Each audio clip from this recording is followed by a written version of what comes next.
The sunlight streamed through the floor-to-ceiling windows of the penthouse, casting long shadows across Victoria Westfield's face as she stared at the bank statement in her hands. Her slender fingers trembled slightly, not from the weight of the paper, but from the weight of what it represented. A charge for a diamond bracelet from Tiffany's, a bracelet she had never received. Victoria, with her elegant posture and quiet intelligence, had spent 22 years as the wife of Maxwell Thornton, CEO of Thornton Global Investments. She had been the perfect corporate spouse hosting charity galas, raising their 2 children, and standing proudly beside him as he built his financial empire. Now, at 45, she found herself holding evidence of his betrayal. "Mrs. Thornton, would you like some tea?" asked Margot, their housekeeper of 15 years. "Yes, thank you," Victoria replied, quickly sliding the statement into a drawer. Her composed exterior betrayed nothing of the storm brewing within. That evening, Maxwell returned home late as usual. At 52, he still cut an impressive figure tall, with silver-streaked dark hair and the confident air of a man accustomed to power. He loosened his tie and poured himself a glass of scotch. "The Hansons have invited us to their lake house this weekend," Victoria said, studying his face carefully. "I can't make it. The Singapore deal is closing," he replied without meeting her eyes. "Of course," she said softly. Another rain check. Later that night, as Maxwell slept beside her, Victoria lay awake. This wasn't the first suspicious charge. The first late night, the first canceled weekend. The pieces had been falling into place for months. The scent of unfamiliar perfume, the secretive phone calls, the business trips that seemed unnecessarily long. The next morning, Victoria made a decision. Instead of heading to her usual yoga class, she drove to the offices of Thornton Global Investments. She rarely visited Maxwell at work. It was their unspoken arrangement. The business belonged to his world, the home to hers. The receptionist looked surprised. "Mrs. Thornton." "Mr. Thornton is in a meeting, but I can—" "That's fine, Rebecca. I just needed to drop off his reading glasses." Victoria smiled warmly. "I'll leave them on his desk." Once inside Maxwell's office, Victoria quickly searched through his calendar. A notation caught her eye. NP 1 p.m. Ritz. The initials meant nothing to her, but the location did. The Ritz was where they had spent their honeymoon. Victoria left the building and drove to the Ritz. She sat in the lobby, partially hidden behind a large floral arrangement, and waited. At precisely 1 p.m., Maxwell walked through the entrance. He looked different somehow, lighter, almost boyish. A woman approached him moments later. She was stunning, perhaps 30 years old, with copper hair that fell in waves down her back. Maxwell's face transformed at the sight of her. He touched her cheek tenderly before kissing her with a passion Victoria hadn't seen from him in years. "Natalie," he whispered, loud enough for Victoria to hear, "I've missed you." Victoria watched. As they walked hand in hand to the elevator, her husband and the woman, who was clearly not a business associate. The pain was acute, but something else rose within her determination. That evening, Victoria made another call. Not to a friend for sympathy or to Maxwell for confrontation, but to Richard Blackwood, a former classmate from law school who had become one of the city's most formidable divorce attorneys. "Richard, it's Victoria Thornton. I need your help." "Victoria, it's been years. What can I do for you?" "I need to understand my options, and I need to be very, very careful about it." "Does this concern Maxwell?" "Yes, and his empire." "An empire I helped build, though he seems to have forgotten that." Richard's voice grew serious. "Come to my office tomorrow. And Victoria, don't touch any financial documents. Don't confront him, and don't let him suspect anything is amiss." As Victoria hung up the phone, she caught her reflection in the mirror. The woman who stared back at her wasn't broken. She was resolute. Maxwell had always underestimated her, viewing her as merely decorative, a pleasant accessory to his successful life. He was about to discover just how wrong he had been in the shadows of their bedroom. Victoria began to plan. Maxwell Thornton had no idea what was coming. Victoria's life became a masterclass in deception. On the surface, she remained the perfect wife, attentive, elegant, and seemingly oblivious. Behind this carefully constructed facade, she was meticulously building her case against Maxwell. Richard Blackwood had connected her with Diane Zhang, a forensic accountant with a reputation for finding money that powerful men tried to hide. "You need to understand what we're up against," Diane explained in Richard's office, spreading financial documents across the conference table. "Men like your husband don't just hide assets. They create elaborate labyrinths designed to confuse even the most determined investigators." Victoria nodded. "Maxwell once told me that the best way to win is to prepare for every possible scenario, while your opponent is still deciding whether to play. Then we'll use his philosophy against him," Richard said. "We need to document everything: his schedule, his absences, any mention of business dealings that seem unusual." For the next 3 months, Victoria maintained her role as the unsuspecting wife while secretly photographing documents, recording conversations, and forwarding suspicious emails to her new team.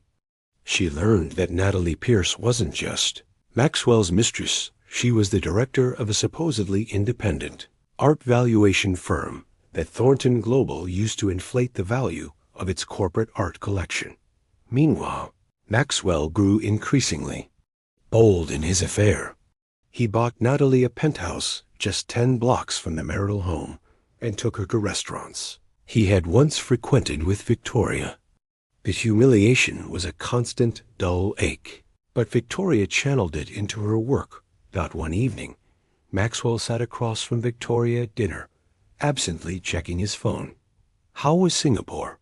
she asked, knowing he had never left the country. "Productive," he replied without looking up. "We closed the deal." Victoria took a sip of wine. "That's wonderful. You must be relieved." In these moments, she almost pitied him, so confident in his lies, so certain of her compliance. He had no idea that she had already discovered his offshore accounts in the Cayman Islands or the shell corporations he used to purchase property around the world. The most painful discovery came when Victoria learned about their son's involvement. Thomas, their 24-year-old son who had recently joined his father's firm, had unknowingly been made a signatory on several suspicious accounts. Maxwell was using their own child as a shield. "He's made Thomas complicit," Victoria told Richard, her voice breaking for the first time since they'd begun working together. "Thomas has no idea what these documents even mean." Richard placed a comforting hand on her shoulder. "This gives us leverage, Victoria. Maxwell has dragged your son into his fraud. No judge will look kindly on that." Diane had made another crucial discovery. Maxwell had been systematically undervaluing Thornton Global's assets in preparation for the divorce he hadn't yet initiated. He was planning to leave Victoria, but on his terms, with his fortune intact. "Classic move," Diane explained. "He's creating a paper trail that shows the company struggling while funneling the actual profits through his network of shell companies."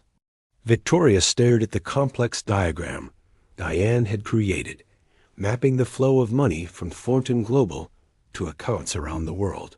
"What he doesn't know," Victoria said quietly, "is that I've been keeping records of my own for years. Every time he boasted about a successful deal at dinner, every time he celebrated a new acquisition, I have dates, figures, names." "That's excellent," Diane replied, eyes widening. "That kind of contemporaneous documentation is incredibly valuable." As autumn turned to winter, Victoria's case grew stronger. Her team now included Trevor Reed, a private investigator who had documented Maxwell's affair with photographic evidence, and Sophia Monroe, an art fraud specialist who was building a case against Natalie's valuation firm. The night before everything was set to explode, Maxwell surprised Victoria by coming home early, bringing her favorite flowers. "I thought we could have dinner, just the two of us," he said with a smile that didn't reach his eyes. Victoria accepted the flowers gracefully. "That sounds lovely." Over dinner, Maxwell seemed unusually attentive, asking about her day, complimenting her appearance. Then he reached for her hand. "Victoria, we've been together a long time," he began, his voice taking on a practiced sincerity. "But people change, relationships evolve." Victoria realized with startling clarity that this was it. He was finally going to ask for a divorce, thinking he had secured his fortune and minimized her claim. He had no idea she had spent months preparing for this very moment. "I think we should consider separating," he finished, watching her carefully for signs of distress. Victoria allowed a single tear to roll down her cheek, giving him exactly what he expected: a woman blindsided by betrayal. "I see," she whispered. "Is there someone else?" Maxwell had the decency to look uncomfortable. "That's not important right now. What matters is that we handle this civilly. I've already spoken with my attorneys. They'll be in touch with a very generous offer." Victoria nodded sadly, playing her part perfectly. "I'll need some time to process this." "Of course," Maxwell said, relief evident in his voice. "Take all the time you need." As he left the dining room, Victoria's expression transformed from devastation to determination. Maxwell had made his move. Now it was her turn. The Westfield County Courthouse buzzed with anticipation. Reporters lined the steps, cameras flashing as Victoria arrived with Richard Blackwood at her side. She wore a simple navy suit, her blonde hair pulled back in a low chignon, the picture of dignified restraint. Maxwell arrived minutes later with his attorney, Lawrence Pierce, a shark-like litigator known for his aggressive tactics. Maxwell looked confident, even smug, as he strode past the cameras without comment. Inside the courtroom, Judge Helena Ramirez surveyed the parties with cool impartiality. "This is the matter of Thornton v. Thornton," she announced. "I understand. There are significant assets at issue." Lawrence Pierce rose first. "Your Honor, my client has already put forth a very generous settlement, offer $10 million, plus the Hamptons house in a reasonable alimony arrangement." Mrs. Thornton's refusal to accept these terms suggests an unfortunate desire to punish Mr. Thornton for the natural dissolution of their marriage. Richard Blackwood remained unruffled.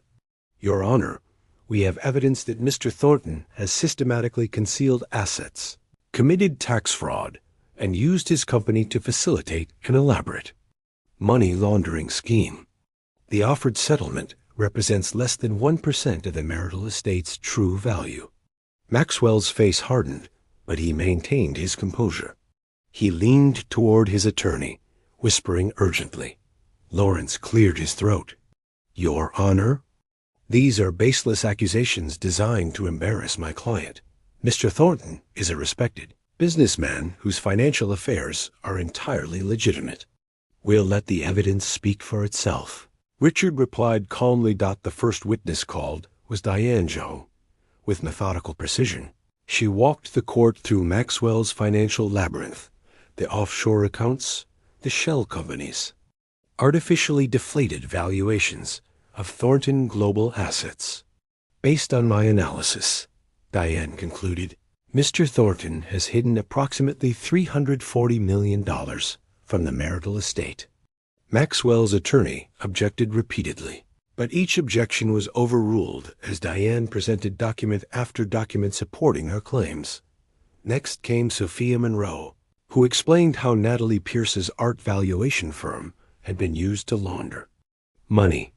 Thornton Global would purchase artwork at its true market value, then Ms. Pierce's firm would provide falsely inflated appraisals. The company would then use these artworks as collateral for loans, essentially converting illegitimate funds into legitimate business capital. As Sophia testified, Victoria watched Maxwell's confident expression crumble. He hadn't expected this level of detail, this methodical dismantling of his carefully constructed schemes.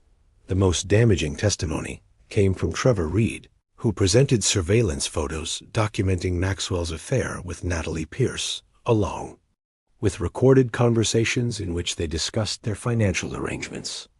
"We've moved the Cayman funds to Liechtenstein," Maxwell could be heard saying on one recording. "Victoria will never find them there." By the end of the day, Maxwell's empire was crumbling before his eyes. A judge ordered a recess until the following morning, and Maxwell stormed out without looking at Victoria. That evening, Victoria received an unexpected visitor at her hotel suite. It was Thomas, their son, his face a mask of confusion and pain. "Is it true?"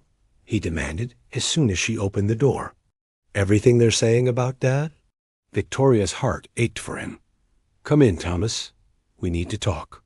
Thomas paced the room, running his hands through his dark hair, so like his father's. "He said you're trying to destroy him because you're jealous of Natalie. He said you're making all of this up." Victoria sat on the sofa, patting the space beside her. When Thomas finally sat, she took his hands in hers. "I've never lied to you, and I won't start now," she said gently. "Your father has been hiding assets, using offshore accounts to conceal money. And yes, he's been having an affair with Natalie Pierce. But why would he make me sign those documents? He said they were standard operating procedure for the company." Victoria's eyes filled with tears. "He used you, Thomas. He made you a signatory on those accounts to create distance between himself and the money." Thomas sat in stunned silence, the reality of his father's betrayal sinking in. "I could be implicated in all of this, couldn't I? That's why I'm fighting so hard," Victoria explained. "Not just for what's rightfully mine, but to protect you and your sister. My legal team is already working to ensure you won't face any consequences for his actions." As Thomas left that night, his shoulders were slumped with the weight of disillusionment. Victoria watched him go, her heart breaking for her son, even as she steeled herself for the battle still to come. The trial's second week brought unexpected alliances and painful revelations. Thomas Thornton, no longer able to deny his father's deception, approached Richard Blackwood with critical information. "There's a safe in my father's lake house," Thomas explained, his voice steady despite the emotion in his eyes. "He keeps a separate set of books there, the real financial records of Thornton Global." Richard exchanged a look with Victoria. "Are you willing to testify to this?" Thomas nodded. "I can do better than that. I have the combination." The judge granted an emergency motion, allowing investigators to access the lake house safe. Inside, they found exactly what Thomas had described, detailed ledgers documenting the true value of Maxwell's holdings. Nearly triple what he had declared in the divorce proceedings. When Maxwell entered the courtroom and saw Thomas sitting beside Victoria, his face contorted with rage. "Traitor," he hissed as he passed their table. Thomas flinched, but held his ground. Victoria squeezed his hand in silent support. Maxwell's daughter, Emma, a 26-year-old physician who had always been closer to her father, watched the proceedings with growing horror. Until now, she had believed Maxwell's version of events, that Victoria was vindictively pursuing him for money she hadn't earned. But as evidence mounted of her father's deception, Emma found her loyalty wavering. During a lunch recess, Emma approached her mother in the courthouse corridor. "Did you know?" she asked without preamble. "All these years, did you know what he was doing?" Victoria shook her head. "I suspected something wasn't right, but I never imagined the extent of it. Emma, I'm not doing this to hurt your father. I'm doing this because what he did was wrong, not just to me, but to you and Thomas, to the company employees, to everyone who trusted him." Emma's eyes filled with tears. "He told me you were the one who changed, that you didn't love him anymore. I believed him. Victoria gently wiped a tear from her daughter's cheek. Your father and I both made mistakes, but I never stopped loving the family we created. That afternoon, Emma sat behind Victoria rather than Maxwell, a shift that did not go unnoticed by the courtroom observers or by Maxwell himself. The trial took an explosive turn when Natalie Pierce was called to testify. Elegantly dressed and outwardly composed, she initially stuck to the story she and Maxwell had constructed, that her relationship with him began only after he had separated from Victoria, that her art valuation firm operated with complete integrity. But under Richard's relentless cross-examination, Natalie's facade began to crack. Ms. Pierce, did you know that providing fraudulent appraisals constitutes a federal crime? Richard asked. Natalie glanced at Maxwell, who stared back impassively. She was on her own. I was following instructions, she finally admitted. Maxwell assured me the appraisals were just formalities. And whose instructions were you following when you helped move $50 million through your gallery to accounts in Switzerland? Natalie's composure crumbled entirely. It was all Maxwell's idea, she said, her voice breaking. He said no one would question the valuations, because no one in his world really understood art. He said it was just creative accounting. By the time Natalie stepped down, she had effectively thrown Maxwell to the wolves in a desperate attempt to save herself. The woman who had once smirked at Victoria across crowded charity events now couldn't meet her eyes. That evening, Thomas and Emma came to Victoria's hotel suite. The three of them ordered room service and talked late into the night, really talked for the first time in years. They shared painful truths and tender memories, beginning the difficult process of rebuilding their family bonds without Maxwell at the center. I always thought Dad was the strong one, Emma confessed. But it was you all along, wasn't it? Victoria smiled sadly. Strength comes in many forms. Your father built an empire, but he forgot that the most valuable things can't be hidden in offshore accounts.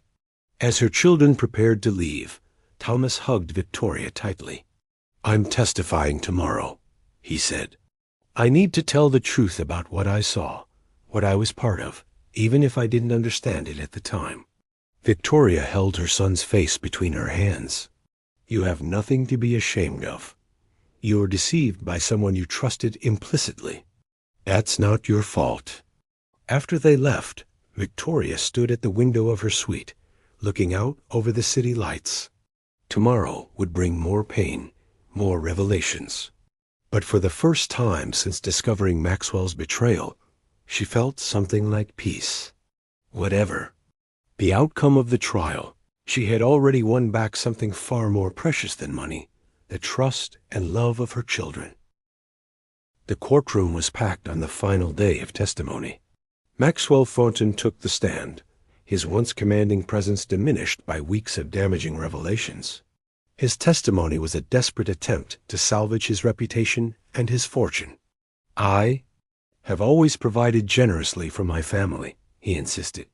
Victoria wanted for nothing during our marriage. The financial arrangements being characterized as hiding assets were simply prudent business practices in a volatile global economy. But his carefully constructed narrative unraveled under Richard Blackwood's cross-examination. Mr. Thornton, did you instruct your son to sign documents for offshore accounts without explaining their true purpose? Maxwell shifted uncomfortably. I was mentoring Thomas in the business. Those signatures were part of his education. Richard approached with a document. Is this your signature on a directive to transfer $25 million to a shell corporation in the Cayman Islands, dated 3 days after you told Mrs. Thornton you wanted a divorce? That was a standard business transaction, Maxwell replied, his voice tight. A standard business transaction that coincidentally occurred immediately after you decided to end your marriage? A transaction you concealed from your board of directors and your shareholders? As the cross-examination continued, Maxwell grew. increasingly defensive and evasive. His answers became contradictory, his explanations more convoluted. When Richard presented the ledgers from the lake house safe, the ones Thomas had revealed, Maxwell finally lost his composure. "She doesn't deserve half," he shouted, pointing at Victoria. "I built this company. I created this wealth. She was just along for the ride." Judge Ramirez's gavel came down hard. "Mr. Thornton, control yourself, or I will hold you in contempt." Victoria remained perfectly still, her expression neutral, despite the storm of emotions within. This outburst, more than any testimony, revealed the truth of who Maxwell Thornton really was. After closing arguments, the judge announced she would deliver her ruling the following morning. That night, Maxwell sent an emissary, his longtime business associate, Gregory Walsh, to Victoria's hotel with a new settlement offer, $100 million. No further questions asked. Victoria declined without hesitation. "He still doesn't understand," she told Richard. This was never about the money.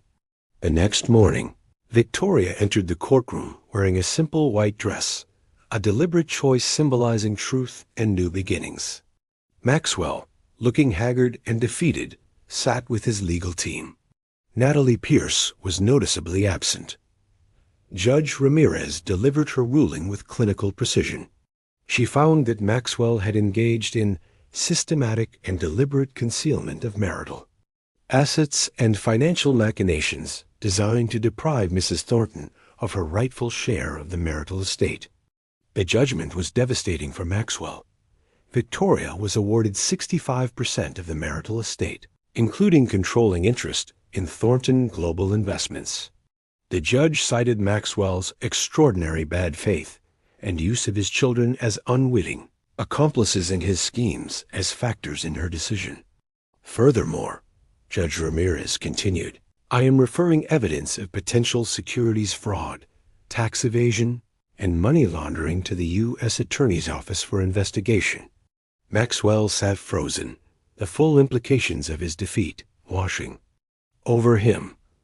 In attempting to deny Victoria what was rightfully hers, he had jeopardized not just his fortune, but potentially his freedom.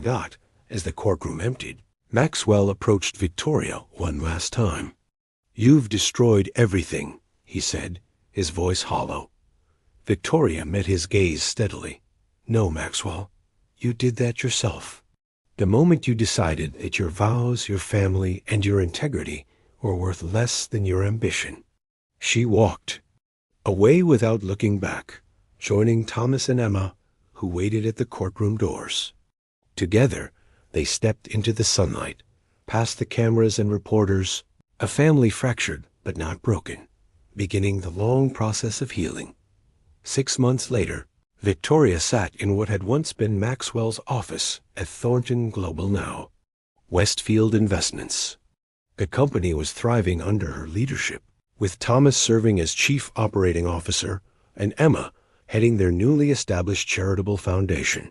Maxwell, facing federal charges, had accepted a plea deal that included significant financial penalties. Natalie Pierce had returned to France, her reputation in the art world irreparably damaged. Victoria looked out at the city skyline, contemplating the journey that had brought her here. She had never wanted revenge, only justice, truth, and the opportunity to rebuild what Maxwell had tried to destroy. On her desk sat a small framed photo of herself with Thomas and Emma at Emma's medical school graduation. Next to it was a note in Emma's handwriting: "To the strongest person I know. Thank you for showing us what real power looks like." Victoria smiled, running her fingers over the words.